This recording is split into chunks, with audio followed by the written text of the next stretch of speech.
the LIO.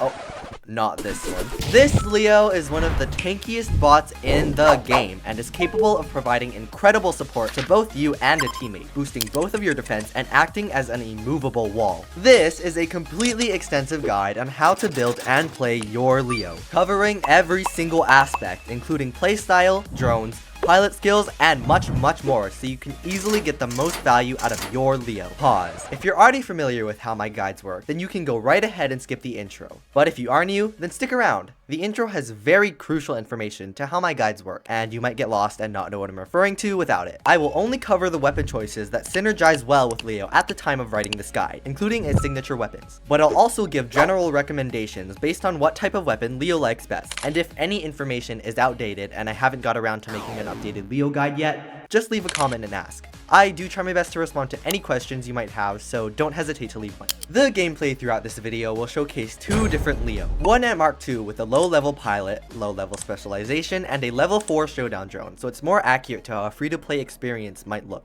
On the flip side, the other LIO will be at Mark III with almost complete investment, and a level 4 showdown drone, just so you can see how it performs when fully invested into. When mentioning LIO, I'll be referring to the Mark II one unless otherwise indicated. Since the two LIO look exactly the same in battle, a small indicator in the corner of the screen will be visible when the Mark III one is being showcased. And for my motherships, I will be alternating through 5 different ones that work well with it throughout the gameplay. This guide is targeted for players mainly in Masters and Champions League, and LIO will be evaluated at a Champion League level. So, if you are in a lower league, what I say can still be applied, but take the guide with a grain of salt, since some builds will perform differently in the lower leagues.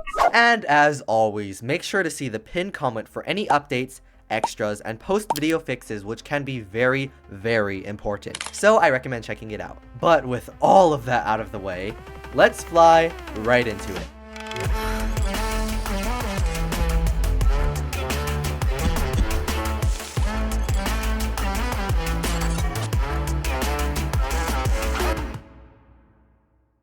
The LIO was one of 2 bots released in the 11.0 anniversary event along with its twin, the Nuo. And when it first released, compared to the Nuo, it was far more cancerous. And as all things do in this game, it got nerfed to usable, but then it got buffed again. And while it's not broken anymore, it's still a really good tank, and the most free-to-play friendly one at that. However, if you are looking for firepower, this is not the bot for you, as it only carries 3 medium slots without any way to significantly boost its damage. LIO's ability is called Fortress Link, and when activated, LIO takes off, flying until you choose to end the flight, and activating counter suppression charges based on rank. While in the air, taking damage allows you to accumulate defense points. At Mark II, you have a maximum of 15 stacks, gaining 1 stack every 10,000 damage you take, so you're guaranteed to get all of them in flight. These bonuses also do not expire when you land and are permanent. You gain 12 defense points per stack, which is equivalent to around 65% resistance. However, this is only one part of its ability. LIO is a support bot first and foremost, and keeping an ally in your crosshair allows you to create a link and share your defense points bonuses with them.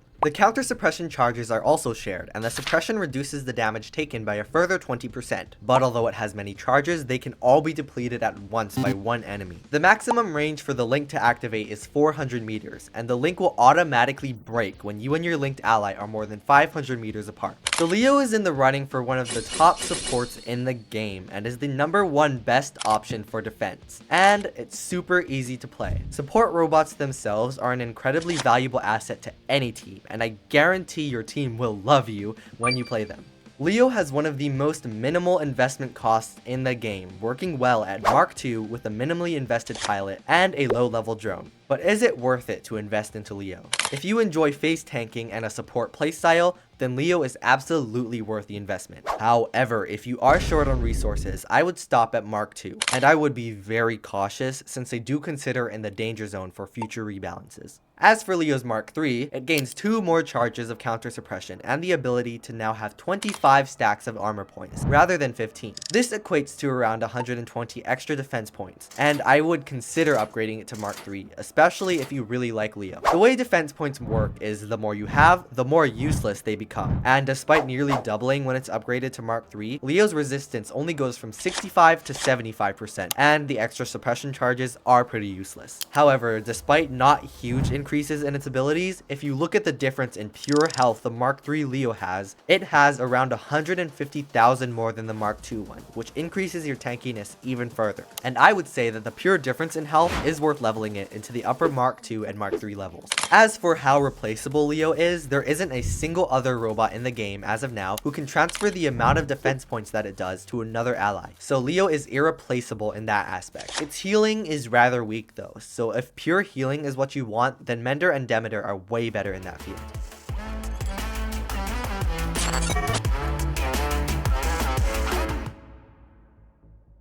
Leo is best played as a drop during the early or middle game, because as soon as Titans come out, they bypass all of Leo's resistance and it goes down like a sack of potatoes. However, in the earlier stages of the game, it's really challenging to take out for normal bots unless they have some sort of defense mitigation, or can completely overwhelm it. So as soon as you spawn, pick an ally to link to and start flying immediately. You'll know which ally you have selected from these green bars around them.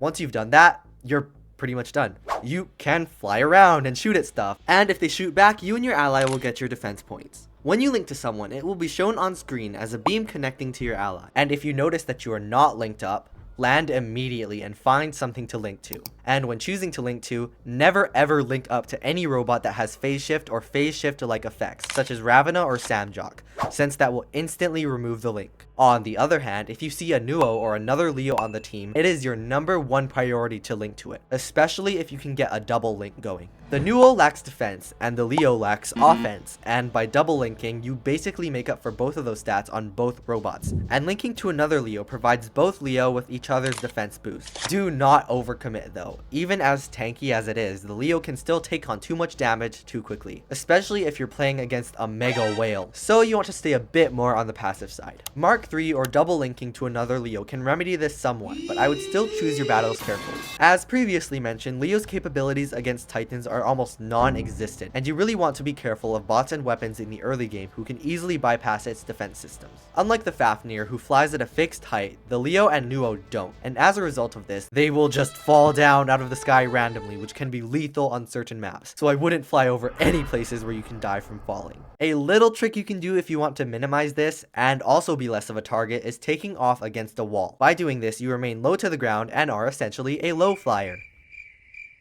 Oh, brother! Please, no, what are you doing?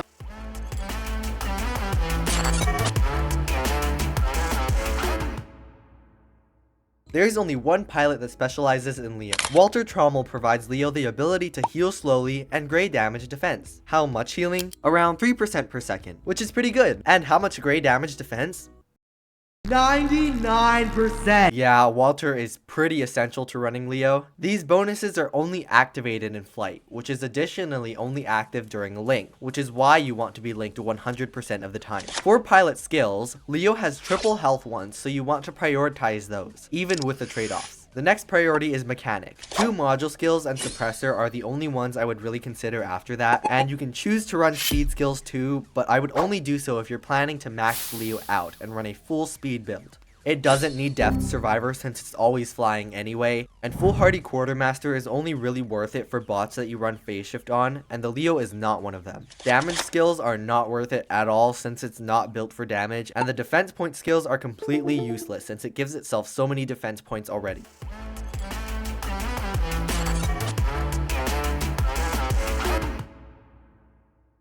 For lower level drones, the best one at level 4 is the Showdown drone. While usable on most things, the 1% gray damage Leo takes in the air makes Showdown's level 4 skill insane on Leo, since even if you do start taking heavy damage, you just heal a big chunk of it back every few seconds, making Leo even harder to take out. Reviver can also be good at level 4 since you can get a heal back from fatal damage with it as well. And that's really all there is. If you don't have those, drones with plus durability for their second ability at level 4 are fine as well. Just don't upgrade them specifically for Leo. Leo's best drone option at level 12 is a level 4 Showdown drone.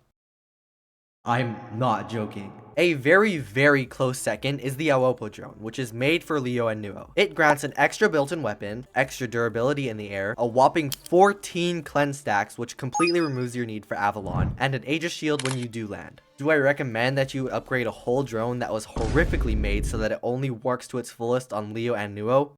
Maybe. In the long run, I can see it being the best, so if you are planning on using it on Leo or Nuo for a long time, then I would invest into it, seeing as it can still be used on other flying bots, and Aopo is Nuo's best drone. The Haruko is good for extra health and much needed damage, although it turns Leo power cell hungry, and you most likely won't get all its stacks unless Unstable Conduit is spammable. Seeker and Reviver also work well, and I quickly wanted to mention Friezo since its abilities technically all work on it. However, Leo already gives itself all of Friezo's stats, so it's not worth it.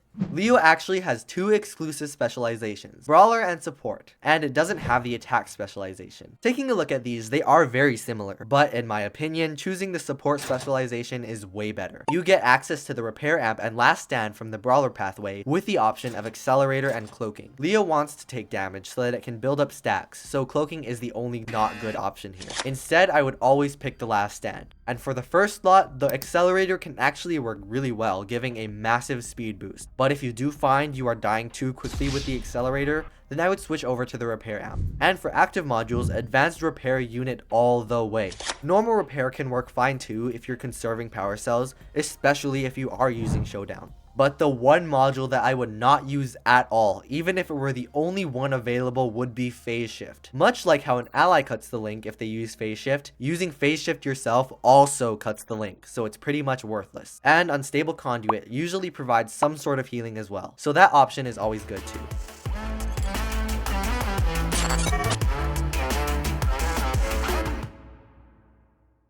Throughout all of my guides so far, I've recommended specific weapon options for each robot, and while I will still be doing that for my guides, I have also decided to include what type of weapon each bot likes. For example, Ravana needs weapons that empty quickly and recharge in the downtime during its ability, while Raptor needs sustain, and I found that my weapon sections get outdated really quickly, so by describing what type of weapon each bot likes, I hope to keep my guides relevant for longer before having to make updated ones. But perhaps introducing this here was a bad idea, since you can literally run whatever you like with Leo and still have an impact on your team, especially if you're Nuo linked. Like, these are Punisher tees! Starting with Leo's signature weapons, Naneas are super unique and fun weapons that are a solid choice, providing supportive fire from 600 meters away, and allowing for you to do DOT that bypasses all resistance in a machine gun mode, and after reloading they switch into a cannon mode that completely ignores and breaks physical shields. Shatter is another good option. The slugs fire kinetic particles accurately up to 275 meters, and they can fire even further than that if you have the sharpshooter pilot skill. And if the buffs they've been getting keep going, they'll eventually become a sniper weapon. But they are a closer range option, so they are a bit more risky. The arms are one of my favorite options for Leo since their percentage damage feature is so good for supportive fire, and their range of 500 meters is great. Their damage per clip varies widely though, as they will do more damage to higher health targets. Atomizers are a good choice too, available in the workshop, and they give you the option to fire indefinitely depending on if the enemy is close to you, and they are still accurate for a good while at 500 meters. Mogwans are 350 meter range shotguns that only really start doing damage at closer than that, but the damage they do end up doing when you are close is great, and they apply the rust and crumble effects so you can counter other tanks and stop other Leo. Mace are pretty much like a more accurate, more consistent version of Mogwans without the effects, but they're also good weapons for Leo, and they have the added bonus of being available in the workshop. And that's it! Thank you so much for making it to the end. I really do hope you enjoyed this guide, and let me know what build you're considering using. But I will not take any more of your time, and I will see you in the next one. I just noticed while doing the pilot skills, Leo has Daredevil. What? Why would anyone ever... The ability is the whole thing. Why would anybody ever select this pilot skill?